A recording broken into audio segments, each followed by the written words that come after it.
Hasil meeting FOMC tanggal 19 Desember jam 2 tadi buat market merah membara. Halo, kenalkan, nama aku Kenneth Ravelino. Aku adalah mahasiswa informatika di Surabaya.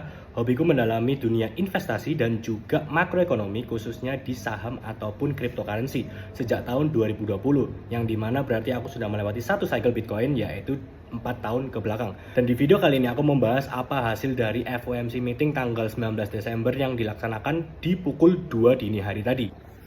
Oke, jadi ada 3 hal yang bisa aku highlight dari FOMC meeting dini hari tadi. Yang pertama, ada The Fed itu memangkas suku bunga sebanyak 25 basis point, jadi dari 4,75 menjadi 4,5%. Yang dimana ini sudah sejalan dengan ekspektasi market kalau The Fed ini akan menurunkan suku bunga sebanyak 25 basis point. Tapi for information, The Fed ini udah nurunin suku bunga selama 3 bulan berturut-turut, yaitu dari Oktober 2024, November 2024, dan sekarang Desember 2024. Which mean ini nggak bagus buat inflasi yang ada di Amerika, karena jika suku bunga turun nanti inflasinya akan naik karena persebaran uang yang ada itu semakin meningkat. Lanjut ke highlights yang kedua, di mana proyeksi cut rate yang semula The Fed ini menentukan di 2025 akan melakukan 4 kali cut rate atau pemangkasan suku bunga, yang dari awalnya 4 kali menjadi setengahnya hanya 2 kali. Hal ini sangat mendukung statement di mana Fed ini berkata jika mereka itu tidak mau terburu-buru dan cenderung melihat reaksi pasar ekonomi ke depannya. Hal ini dilakukan tentunya untuk menekan inflasi yang ada di Amerika,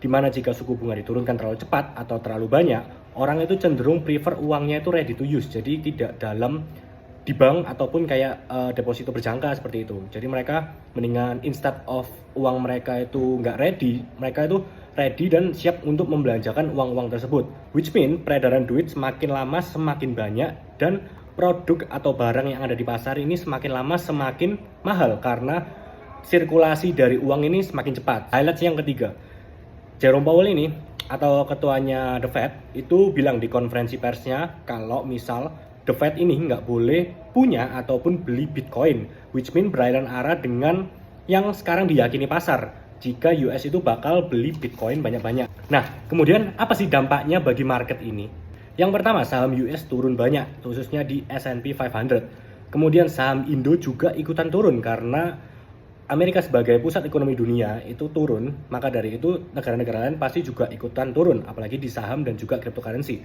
Kemudian rupiah kembali melemah di angka lebih dari 16.000 dibanding US dollar. Kemudian investasi beresiko lainnya juga ikutan turun karena suku bunga yang tidak sesuai ekspektasi ini. Kenapa hal ini bisa terjadi? Nah, ini ada beberapa alasan kenapa market ini tiba-tiba turun. Yang pertama, benar di Desember ini suku bunga itu turun, which is good untuk investasi beresiko. Karena jika suku bunga turun, orang-orang prefer uangnya masuk ke investasi yang beresiko daripada mereka masukin ke bank yang bunganya itu cuma tadi yang 4,5%. Kemudian proyeksi pemangkasan suku bunga dari yang sebelumnya itu 4 kali sekarang menjadi 2 kali. Ini menyebabkan orang-orang ini bakal mikir, buat apa masukin ke investasi yang beresiko, mendingan di bank aman dapat bunga terus kan ya. Pemangkasannya itu proyeksikan itu cuma 2 kali, berarti kayak dari sekarang misal dari 4,5 nanti jadi 4,25 dan jadi 4%, jadi itu nggak seberapa jauh.